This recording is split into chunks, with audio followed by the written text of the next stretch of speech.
আজকে ক্লাস 12 এর তড়িৎ রসায়ন অধ্যায়টি অর্থাৎ ইলেকট্রোকেমিস্ট্রি পোর্শনটি আলোচনা করব। এখান থেকে ক্লাস 12 এ 5 মার্কসের কোশ্চেন আসবে, একটা এমসিকিউ থাকবে, 1 নম্বরের ভেরি শর্ট অ্যান্সার কোশ্চেন থাকবে এবং 3 নম্বরের একটা এসএকিউ কোশ্চেন থাকবে। তো এখান থেকে থাকবে মোট 5 নাম্বার। তড়িৎ রাসায়নিক কোষকে আমরা অর্থাৎ ইলেকট্রোকেমিক্যাল সেলকে আমরা দুই ভাগে ভাগ করতে পারি, একটা তড়িৎ বিশ্লেষণ কোষ বা ইলেকট্রোলাইটিক সেল এবং গ্যালভানীয় কোষ বা গ্যালভানিক সেল। তড়িৎ বিশ্লেষণ কোষ কোনটা? কাঁচের তৈরি একটা পাত্র নেওয়া হলো, এর মধ্যে আমরা জল নিলাম। জল, বিশুদ্ধ জল যেহেতু তড়িতের কোপরিবাহী, জলকে তড়িতের সুপরিবাহী করবার জন্য এর মধ্যে সামান্য পরিমাণ খাদ্য লবণ অর্থাৎ NaCl যোগ করে দিলাম সামান্য পরিমাণে। এইবার এর মধ্যে আমরা দুটি তড়িৎদ্বার যোগ করব। সেই তড়িৎদ্বার কি হতে পারে? যে কোনো ধাতব পাত আমরা তড়িৎদ্বার হিসেবে ব্যবহার করতে পারি, বা পেন্সিলের যে গ্রাফাইট, আমাদের যে পেন্সিলের যে গ্রাফাইট যেটাকে শীষ বলা হয়, পেন্সিলের শীষ, সেটিকেও আমরা ব্যবহার করতে পারি তড়িৎদ্বার হিসাবে। পেন্সিলের যদি দুই প্রান্তই গ্রাফাইটের যে শীষ বলা হয় সেটিকে যদি বের করে ফেলা হয়, ভালো করে শার্পনার দিয়ে চেঁচে নিয়ে, গ্রাফাইট তো তড়িতে সুপরিবাহী এবং এটি সহজে বিক্রিয়া করে না, তাহলে এটি কিন্তু তড়িৎদ্বার হিসাবে কাজ করতে পারে। বা এখানে আমরা প্ল্যাটিনাম নিলে পরেও একই ভূমিকা হতো, সেটি সহজে বিক্রিয়া করে না, ইনার্ট মেটাল মানে নিষ্ক্রিয়, তাই প্ল্যাটিনাম বা গ্রাফাইট নিলাম, সেম রেজাল্ট পাবো। এবার এক প্রান্তকে ডুবিয়ে দিয়েছি এবং অপর প্রান্তের সাথে তার যোগ করে দিয়ে সেটিকে ব্যাটারির সাথে কানেক্ট করেছি। এটা ব্যাটারির পজিটিভ দিক, এটা ব্যাটারির নেগেটিভ দিক। তার মানে এইটি কিন্তু ব্যাটারির পজিটিভ দিকের সাথে যেহেতু যুক্ত, তাহলে এটি পজিটিভ চার্জ পাবে, এবং এটা যেহেতু ব্যাটারির নেগেটিভ দিকের সাথে যুক্ত, তাহলে নেগেটিভ চার্জ পাবে।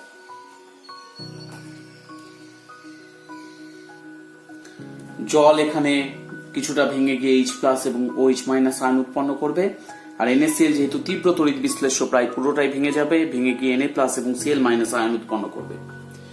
যেহেতু H+ এর তড়িৎদ্বারে মুক্ত হওয়ার প্রবণতা বেশি, তাহলে H+ কিন্তু আগে নেগেটিভ তড়িৎদ্বারের দিকে গমন করবে। তাহলে মানে H+ অর্থাৎ ক্যাটায়নটি নেগেটিভ তড়িৎদ্বারের দিকে যাচ্ছে। তাহলে আমরা যেহেতু ক্যাটায়নটা নেগেটিভ তড়িৎদ্বারের দিকে যাচ্ছে, এটাকে আমরা বলবো ক্যাথোড, অর্থাৎ নেগেটিভ তড়িৎদ্বারটা এখানে ক্যাথোড হিসেবে কাজ করছে। যাওয়ার পরে কি হবে? H+ এখানে গিয়ে দুটো H+ এখান থেকে, এখানে তো প্রচুর নেগেটিভ চার্জ আছে অর্থাৎ ইলেকট্রনস আছে এখানে প্রচুর, মাইনাস যেহেতু, তাহলে দুটো ইলেকট্রন নিয়ে এখানে হাইড্রোজেন গ্যাস উৎপন্ন করবে, অর্থাৎ এখান দিয়ে হাইড্রোজেন গ্যাস বুদবুদ সহকারে নির্গত হবে। তাহলে এটি যেহেতু ক্যাথোডে ঘটলো, আমরা এটাকে বলতে পারি ক্যাথোড বিক্রিয়া। ক্যাথোড বিক্রিয়া।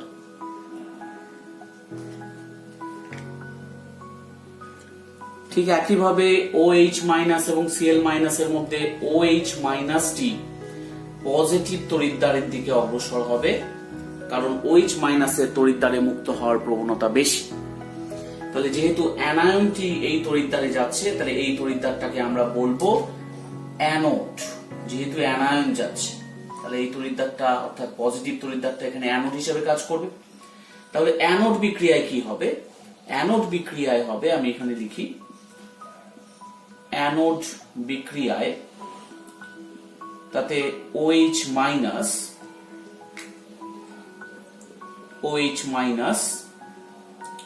চারটে OH- এখান থেকে 2H2O প্লাস O2 এবং 4টা ইলেকট্রন উৎপন্ন করবে। তাহলে অ্যানোডে কোন গ্যাস উৎপন্ন হচ্ছে? এখান দিয়ে উৎপন্ন হচ্ছে অক্সিজেন। অক্সিজেন গ্যাস বুদবুদ সহকারে অ্যানোডে বেড়ে যেতে থাকবে। তাহলে এবার আসি জারণ বিজারণের ভিত্তিতে। এমনিতে দেখলাম যে ক্যাথোড এখানে নেগেটিভ হচ্ছে, কিন্তু ক্যাথোডে কি হচ্ছে? জারণ হচ্ছে না বিজারণ হচ্ছে? যেহেতু ইলেকট্রন গৃহীত হচ্ছে ক্যাথোডে, তাহলে ক্যাথোডে কিন্তু এখানে জারণ হচ্ছে। তাহলে ক্যাথোডে কি বিক্রিয়া হচ্ছে? এখানে জারণ বিক্রিয়া হচ্ছে। সরি, ক্যাথোডে এখানে কিন্তু ইলেকট্রন গৃহীত হচ্ছে, তার মানে ক্যাথোডে এখানে হচ্ছে বিজারণ বিক্রিয়া। এবং অ্যানোডে যেহেতু ইলেকট্রন উৎপন্ন হচ্ছে, ডান দিকে ইলেকট্রন আছে, অ্যানোডে ইলেকট্রন উৎপন্ন হচ্ছে, তাহলে অ্যানোড সেক্ষেত্রে অ্যানোডে তৈরি হচ্ছে যেটা ঘটনা ঘটছে সেটা জারণ বিক্রিয়া হচ্ছে অ্যানোডে। তাহলে আমরা দেখলাম অ্যানোড পজিটিভ চার্জ যুক্ত এবং অ্যানোডে জারণ হয়, ক্যাথোড নেগেটিভ চার্জ যুক্ত এবং ক্যাথোডে হয় বিজারণ বিক্রিয়া। তাহলে এটি একটা তড়িৎ বিশ্লেষণ কোষের উদাহরণ। এরকম আরো অনেক তড়িৎ বিশ্লেষণ কোষ হতে পারে। সেক্ষেত্রে যদি তড়িৎ বিশ্লেষণ আমরা ভিন্ন ভিন্ন জিনিস ব্যবহার করে থাকি তাহলে ভিন্ন ভিন্ন প্রোডাক্ট আমরা ক্যাথোড এবং অ্যানোডে পাবো। কিন্তু মোদ্দা কথা, ক্যাথোড নেগেটিভ এখানে হচ্ছে, তাতে বিজারণ হচ্ছে, অ্যানোড পজিটিভ চার্জ যুক্ত হচ্ছে, তাতে জারণ বিক্রিয়া হচ্ছে। তড়িৎ বিশ্লেষণ কোষে অ্যাকচুয়ালি কি হয়? তড়িৎ বিশ্লেষণ কোষে অ্যাকচুয়ালি তড়িৎ শক্তি অর্থাৎ ব্যাটারি যদি দেওয়া হয়, যুক্ত করা হয় সার্কিটে, তাহলে এখানে রাসায়নিক বিক্রিয়া ঘটে এবং আলটিমেটলি তড়িৎ দ্বারে ভিন্ন ভিন্ন প্রোডাক্ট উৎপন্ন হয়। অর্থাৎ এখানে তড়িৎ শক্তি রাসায়নিক শক্তিতে পরিণত হয়। অর্থাৎ এখানে তড়িৎ শক্তি রাসায়নিক বিক্রিয়া ঘটাচ্ছে, মানে তড়িৎ শক্তি রাসায়নিক শক্তিতে রূপান্তরিত হচ্ছে। গ্যালভানীয় কোষের ক্ষেত্রে একটা পাত্র নিয়ে মাঝখানে একটা সেপারেশন করা হয় যাতে এই প্রান্তের সলিউশন এই প্রান্তের সাথে না মিশতে পারে, তবে যেন সার্কিট কমপ্লিট হয়, অর্থাৎ যেন সছিদ্র পাত হয়, যাতে দুইখানকার যে আয়ন সে আয়নগুলো যেন একে অপরের সাথে কানেক্টেড থাকতে পারে। এই জন্য এটা পোরাস প্লেট বা সছিদ্র পাত নেওয়া হয়। এখানে কিন্তু কাঁচের পাত দিলে হবে না, এখানে কোনো চীনামাটির পাত দিতে হবে, কারণ চীনামাটি সছিদ্র হয়। অর্থাৎ যে কোনো পোরাস প্লেট হতে হবে, সছিদ্র পাত, যাতে ডিরেক্টলি সলিউশন না মিশতে পারে কিন্তু একটা কানেকশন বজায় থাকে। কিন্তু যদি আমরা কাঁচের কোনো প্লেট বসাই, কাঁচের প্লেটের ক্ষেত্রে কিন্তু দুই প্রান্তের সাথে কোনো কারেন্ট, কোনো কানেকশন বজায় থাকবে না। তাই কাঁচের পাত দিয়ে হবে না, এটা সছিদ্র পাত, মানে সিমেন্টের, বিশেষত সিমেন্টের পাত হলে ভালো হয়, বা মাটির কোনো পাত, পোড়া মাটির পাত, সেটা দিয়েও কিন্তু কাজ চালানো যেতে পারে। এবার আমরা দুই প্রান্তে আলাদা আলাদা সলিউশন নিলাম। এখানে নিলাম জিঙ্ক সালফেট দ্রবণ, এখানে নিলাম কপার সালফেট দ্রবণ। জিঙ্ক সালফেট যেহেতু নিয়েছি তাই এখানে জিঙ্কের পাত দিলাম, কারণ একটা মিল থাকতে হবে। জিঙ্ক সালফেট যেহেতু নিয়েছি তাই জিঙ্কের পাত এখানে রাখলাম তড়িৎদ্বার হিসাবে, এবং কপার সালফেট যেহেতু এখানে দিয়েছি তাই কপারের পাত দিলাম তড়িৎদ্বার হিসাবে। এবার যদি এইখানে তার লাগিয়ে যদি এই তারের সাথে কোনো গ্যালভানোমিটার বা কোনো ইলেকট্রনিক গেজেট যদি যুক্ত করে দিই, দেখা যাবে গ্যালভানোমিটারের কাটা বিক্ষেপ হচ্ছে। বা এখানে যদি কোনো এলইডি বাল্ব লাগিয়ে দিই খুব কম ভোল্টের, তাহলে দেখা যাবে সেই এলইডি বাল্ব জ্বলে উঠবে। তাহলে কেমন করে হচ্ছে? এখানে বাইরে থেকে তো কোনো এনার্জি সাপ্লাই দেওয়া হয়নি, কোনো ব্যাটারি কানেকশন করা হয়নি। আসলে এটাই তখন একটা ব্যাটারি হিসেবে কাজ করছে, মানে গ্যালভানীয় কোষ একটা ব্যাটারি হিসাবে কাজ করছে। অর্থাৎ এখানে যে রাসায়নিক বিক্রিয়া ঘটছে সেই রাসায়নিক বিক্রিয়ার ফলে তড়িৎ শক্তি উৎপন্ন হচ্ছে, এবং এই তড়িৎ শক্তি কিন্তু গ্যালভানোমিটারের কাঁটার বিক্ষেপ করছে, বা এখানে যদি কোনো এলইডি বাল্ব লাগানো থাকে তাকে জ্বলতে সাহায্য করছে। তাহলে এখানে আমরা দেখছি যে রাসায়নিক শক্তি তড়িৎ শক্তিতে পরিণত হচ্ছে, অর্থাৎ তড়িৎ বিশ্লেষণ কোষের ঠিক উল্টো ঘটনা ঘটছে গ্যালভানীয় কোষের ক্ষেত্রে। তাহলে এবার আমরা দেখে নিই যে আমাদের এই প্রান্তে এবং এই প্রান্তে কিরকম বিক্রিয়া ঘটে। এখানে জিঙ্ক সালফেট আছে, মানে Zn2+, এটা তো তড়িৎ বিশ্লেষক, Zn2+ আছে, এবং এখানে আছে জিঙ্কের পাত। এখানে কি ঘটনা ঘটবে? জিঙ্ক থেকে দুটো ইলেকট্রন বেরিয়ে আসবে, Zn2+ হবে আর দুটো ইলেকট্রন হবে। এই যে এই Zn থেকে Zn2+, অর্থাৎ পাতের থেকে যে Zn2+, সেটা কিন্তু দ্রবণে চলে আসছে Zn2+ হিসাবে, পাত থেকে বেরিয়ে দ্রবণে চলে আসছে। তাহলে এখানে Zn2+ বেড়ে যাচ্ছে, পজিটিভ চার্জ যুক্ত Zn2+ বেড়ে যাচ্ছে। তাহলে দুটো ইলেকট্রন যে ত্যাগ করছে, ইলেকট্রনটা কোথায় আছে? ইলেকট্রনটা কিন্তু পাতের গায়ে আটকে আছে। তাহলে এটা নেগেটিভ তড়িৎদ্বার হচ্ছে, যেহেতু মাইনাস, তাহলে আমরা লিখতে পারি নেগেটিভ ইলেকট্রোড অর্থাৎ তড়িৎদ্বার। এখানে কিন্তু উল্টো ঘটনা ঘটছে। এখানে আছে কপার 2+, কপার সালফেট তড়িৎ বিশ্লেষ্য, সেখান থেকে কপার 2+ আসবে। তাহলে কপার 2+ এই পাতের গায়ের থেকে দুটো ইলেকট্রন নিচ্ছে। দুটো ইলেকট্রন নিয়ে কি হচ্ছে, কপার হিসাবে এই পাতের গায়ে জমা হচ্ছে। তাহলে এখান থেকে কিন্তু কপার হিসাবে কপার 2+ দুটো ইলেকট্রন নিয়ে কপার হিসাবে পাতের গায়ে জমা হচ্ছে। জমা হলে পাতটা কি হবে, পাতটা কিন্তু পুরু হয়ে যাবে। তাহলে এই পাতটা ক্রমশ পুরু হয়ে যাচ্ছে, মোটা হয়ে যাচ্ছে, এবং এই পাতটা ক্রমশ ক্ষয় হচ্ছে, জিঙ্ক হয়ে যাচ্ছে এবং কপারের পাতটা ক্রমশ পুরু হচ্ছে। তাহলে যেহেতু এই পাতের গা থেকে ইলেকট্রন নিচ্ছে, নিয়ে সে কপার হিসাবে কপারে পরিণত হচ্ছে, তাহলে পাতের গায়ে ইলেকট্রনের ঘাটতি ঘটবে, তার মানে এটা পজিটিভ চার্জ হবে। তাহলে এইটা হবে পজিটিভ ইলেকট্রোড। Positive electrode. তাহলে আমরা দেখলাম নেগেটিভ আর পজিটিভ ইলেকট্রোড কোনটা। তা এর আগের তড়িৎ বিশ্লেষণ কোষের ক্ষেত্রে আমরা কিন্তু দেখেছিলাম যে নেগেটিভ ইলেকট্রোড মানে ক্যাথোড এবং পজিটিভ ইলেকট্রোড মানে অ্যানোড। তাহলে এখানেও কি তাই হবে, অর্থাৎ নেগেটিভ ইলেকট্রোড মানে ক্যাথোড আমরা বলবো? এক্ষেত্রে আমাদের কিন্তু জারণ বিজারণের হিসাবে ব্যাখ্যা করতে হবে কোনটা অ্যানোড কোনটা ক্যাথোড। খেয়াল করে দেখো যে ওই তড়িৎ বিশ্লেষণ কোষের ক্ষেত্রে আমরা দেখেছিলাম যে অ্যানোডে জারণ হয়। তাহলে এখানে কি হচ্ছে, এখানেও তো জারণ হচ্ছে।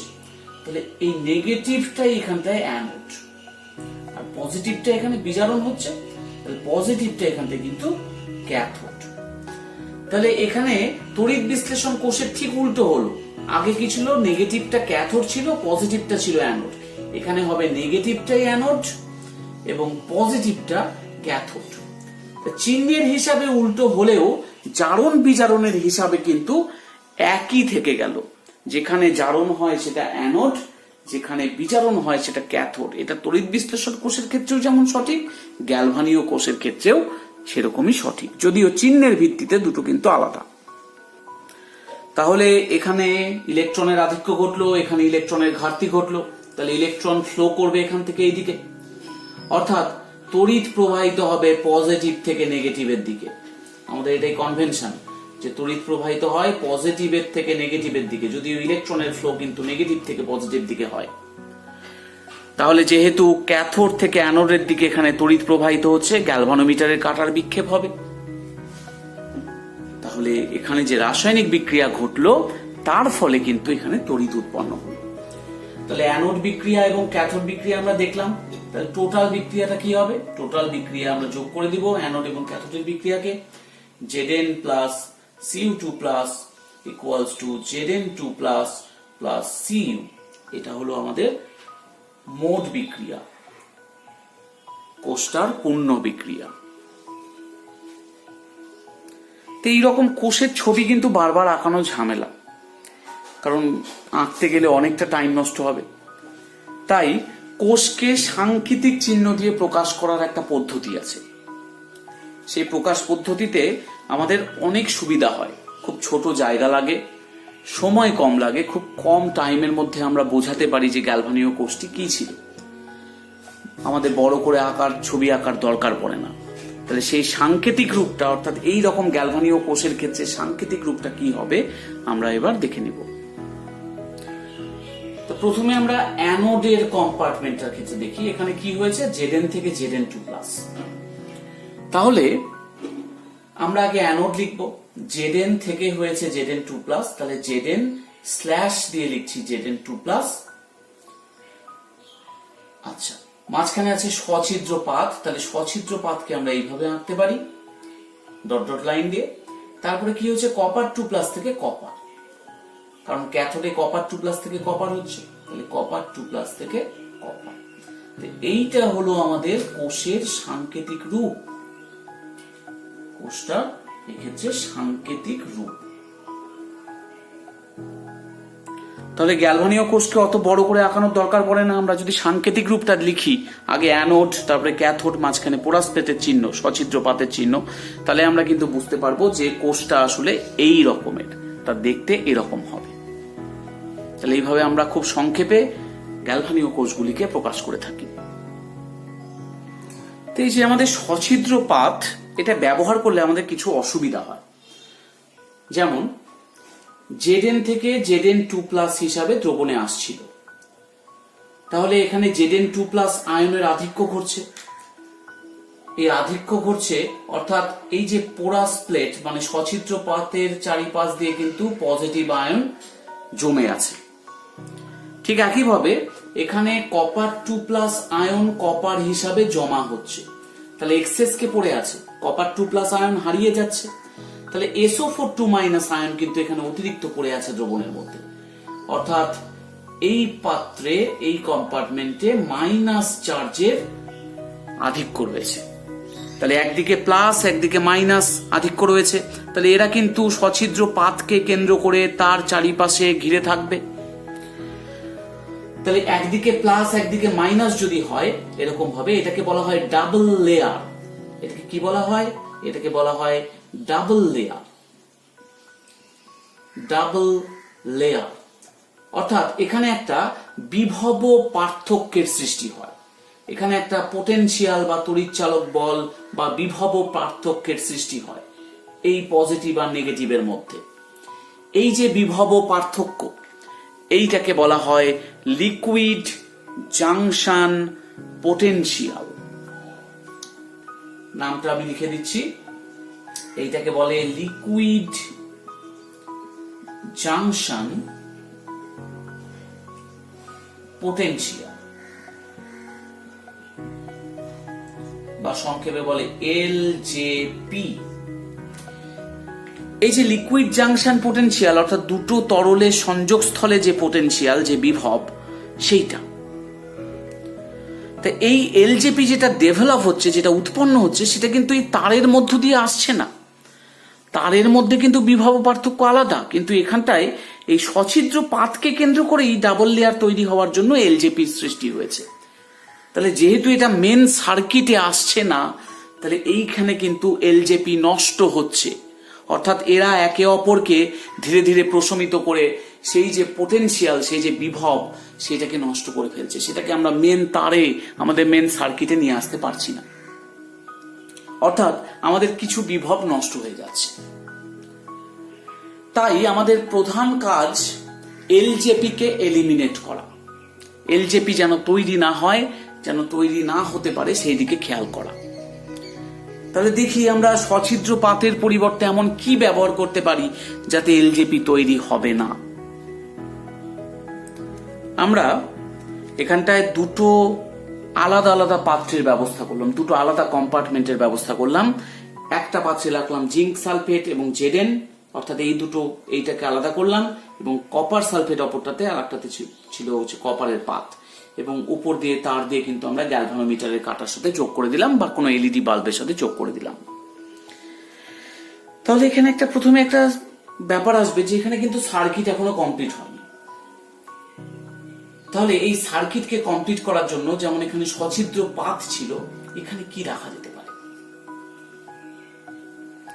এখানে আমরা একটা ইউ আকৃতির নল নিলাম, যে নলটা দিয়ে জিঙ্ক সালফেট এবং কপার সালফেটের সাথে কানেকশন করা যাচ্ছে। এই যে ইউ আকৃতির যে নলটা, যে কাঁচ নলটা, তার মধ্যে কি নেওয়া যেতে পারে? তার মধ্যে আমরা নিব একটা জেলি, যে জেলিটার নাম অ্যাগার জেলি। নিব কি? অ্যাগার জেলি এবং সল্ট।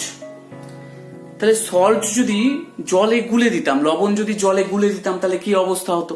আসলে লবণ যদি জলে গুলে দিতাম তাহলে দুই দিক দিয়ে কিন্তু পাত্রে পড়ে যেত, টিউবের মধ্যে থাকতো না।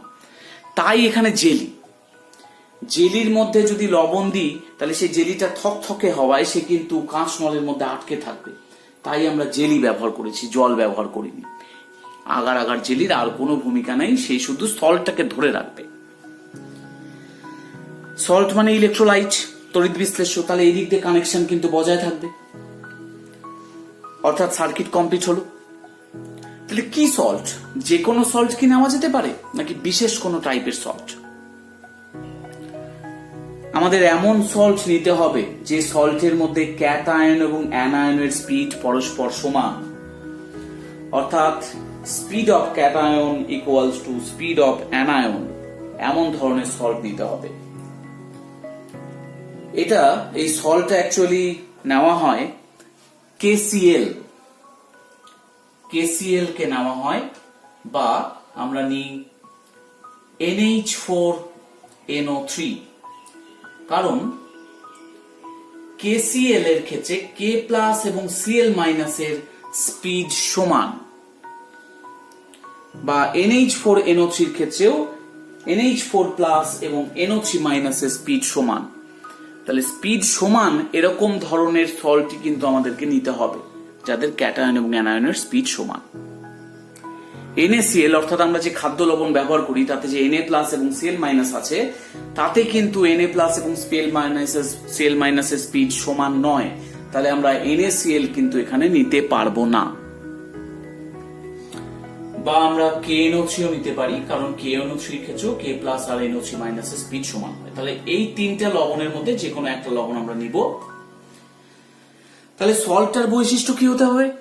সল্টটার বৈশিষ্ট্য 1 নাম্বার, কিন্তু এটা প্রাইম কন্ডিশন, এটা হতেই হবে speed of cation equals to speed of anion. এবং দ্বিতীয় ক্ষেত্রে আমাদেরকে খেয়াল রাখতে হবে যে যেন এই সল্টটা এই যে অ্যানোড কম্পার্টমেন্ট এবং ক্যাথোড কম্পার্টমেন্টের কোনো উপাদানের সাথে বিক্রিয়ায় অংশগ্রহণ না করে। এই দুটো মেন ক্রাইটেরিয়া। প্রথমটা একদম প্রাইম কন্ডিশন, এটা ছাড়া হবেই না। এবং আমাদের সল্টটা চুজ করার সময় 2 নাম্বারটাকেও খেয়াল রাখতে হবে, যাতে এই সল্টটি যেন অ্যানোড কম্পার্টমেন্ট এবং ক্যাথোড কম্পার্টমেন্টের কারোর সাথে বিক্রিয়া না করে। কারণ বিক্রিয়া করে ফেললেই আমাদের যে রিকোয়ার্ড যে অ্যানোড বিক্রিয়া এবং ক্যাথোড বিক্রিয়া হওয়া উচিত, সেটা না হয়ে ভিন্ন কিছু হবে। সেক্ষেত্রে কিন্তু পোটেনশিয়াল চেঞ্জ হয়ে যাবে। তাহলে এই দুটোই আমাদের মেন কন্ডিশন। আমরা 2 নাম্বারটা লিখলাম যে অ্যানোড বা ক্যাথোডের উপাদানের সাথে যেন বিক্রিয়া না করে, সেটা আমাদের কিন্তু খেয়াল রাখতে হবে সল্ট নেওয়ার ক্ষেত্রে। তাহলে এই যে এটা কিন্তু একটা সেতুর মতো কাজ করছে অ্যানোড এবং ক্যাথোড এই দুটোর মধ্যে। তাহলে এই সেতুটাকে আমরা কি বলবো? লবণ সেতু। কেন না? এর মধ্যে যেহেতু লবণ আছে এবং এটা সেতুর মতো কাজ করছে, তাহলে লবণ সেতু বা সল্ট ব্রিজ বলা হবে এক্ষেত্রে।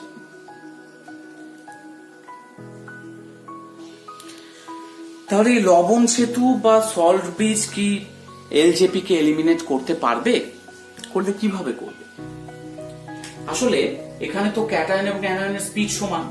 এখানে কি হচ্ছে? এখানে কিন্তু Zn2+ দ্রবণে নেমে আসছে। তা নেমে আসার জন্য এখানে প্লাস চার্জের আধিক্য বেশি হচ্ছে, আর এই দ্রবণে মাইনাস চার্জের আধিক্য বেশি হচ্ছে, যেটা আমরা এখানে দেখেছিলাম।